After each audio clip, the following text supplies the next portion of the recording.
వర్షాలు కురిసే అవకాశం ఉందని హైదరాబాద్ వాతావరణ కేంద్రం వెల్లడించింది. ముఖ్యంగా ఉత్తర తెలంగాణలోని సరిహద్దు జిల్లాలో వర్షం తీవ్రత కొంత ఎక్కువగా ఉండే అవకాశం ఉంది.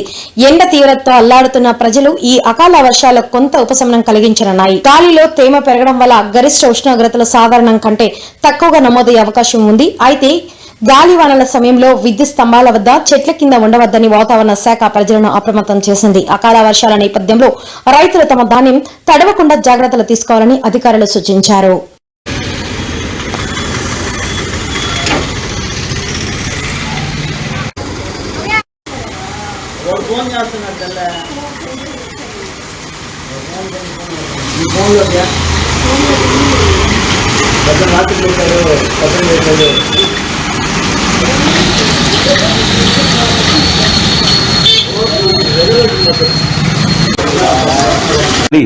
దక్షిణ కోస్తా జిల్లాల్లో ఈరోజు కొన్ని చోట్ల, రేపు ఎక్కువ చోట్ల, మూడవ రోజు నుంచి 6వ రోజు వరకు కొన్ని చోట్ల, 7వ రోజు 1-2 చోట్ల తేలికపాటి నుంచి మోస్తరు వర్షపాతం నమోదయ్యే అవకాశం ఉంది. రాబోయే 5 రోజులు కూడా ఉత్తర దక్షిణ కోస్తా జిల్లాల్లో 1-2 చోట్ల ఉరుములు మెరుపులతో కూడిన వర్షపాతం నమోదయ్యే అవకాశం ఉంది.